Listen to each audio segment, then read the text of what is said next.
Hey friends, have you ever seen something so strange, so absurd, so out there that it felt like it had to be legendary?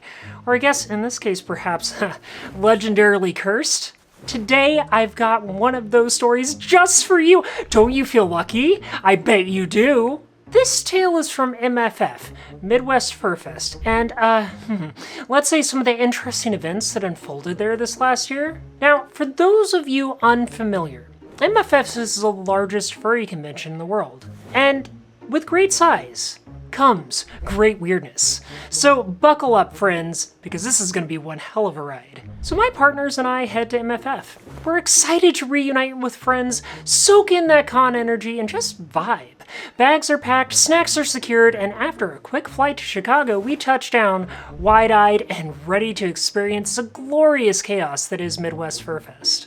Now, any seasoned con-goer knows that the first step in the adventure is, of course, the dealer's den. It's a magical place filled with everything from amazing t-shirt designs to elaborate, insanely colored pre-made fursuits that cost as much as a car. By the way, shameless plug time here, if you want to get some amazing t-shirt designs, please go check out my merch store at keepfurryweird.com. We have new designs popping up all the time and have worked hard to build a brand that is community-centric, love-focused, and queer as Now back to the story. Just like so many furry cons these days, MFF has an adult dealer's room. Now friends, if you don't know what an adult dealer's den is, let me paint a picture. Imagine a wonderland of furry artisans selling everything from spicy furry art, body pillows with a lot of character, and accessories I can't legally describe on YouTube without being demonetized. It's basically the furry version of Vegas, but with less neon and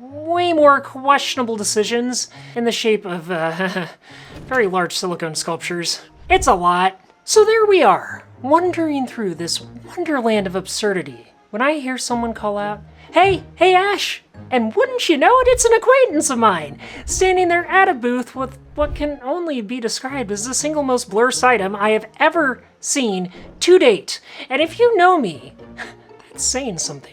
Now, you'd think I'd be prepared for this, right? I've been in the fandom for years. I've seen some crazy things, but this, oh no. This was on a whole new level, friends. My friend reaches under the table and pulls out a monstrosity. I think that's what you call it. It put a dragon to shame. We are talking about a toy so big, it would make the dragon blush. This thing is massive, and it has what appears to be a baseball bat handle protruding from the other end. Now, at this point, I can't decide if I'm impressed or horrified. I'm standing there, jaw on the floor, and all this guy can say is, what? It's so practical, isn't it?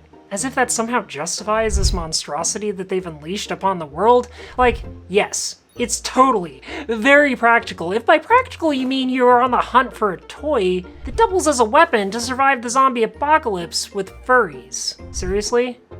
I bet I could take out a femboy fox zombie with this. But those otter zombies, oof, I don't know. Now at this point, my partners are laughing. They're laughing their asses off. They think that this is hilarious and immediately start egging me on to buy it and add it to my museum of blurred items. You know what? I almost did. I totally didn't. Or did I? Real talk, explaining that thing, it'd be a whole new level of awkward. Oh my god, can you imagine when my parents visit? But that would make for one hell of a YouTube video, wouldn't it? My coyote brain is working overtime on this one. Now, before setting the large horse-shaped personality down, I decide to be my usual cursed self. I lift the wobbling toys skyward, as if I was King Arthur pulling the sword from the stone. In that moment, I exclaim, "This blade shall forevermore be known as Excalibur. I am Ash, Queen of the Furries." A bright light beams down from the heavens as two Twinkie foxes crown me their queen. Get it? Size queen? Boo. Yeah, I know. It didn't happen. Now, after surviving the dealer's den of sin, we spent the rest of the con just soaking up those vibes. There was the dance competition, late night drawing sessions with friends, and some really epic corn dogs. Like, these things were crusted in french fries and Cheetos dust. Who knew that was a thing? MFF is a magical place like that. It's chaotic, it's weird, and it's absolutely magical every year I go.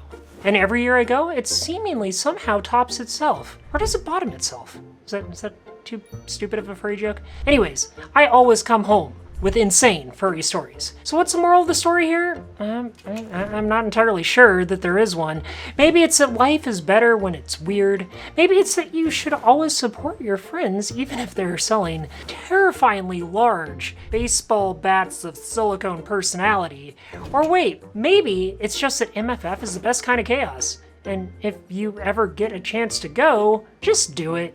Oh, and leave extra room in your suitcase for souvenirs. You're bound to find them. Thank you so much for watching, friends. Don't forget to like this video if you enjoyed it, subscribe if you aren't already, and tell me about your weirdest convention experience in the comments below. Until next time, friends, stay weird, stay fabulous, and stay safe. We'll see you in the next video. Bye!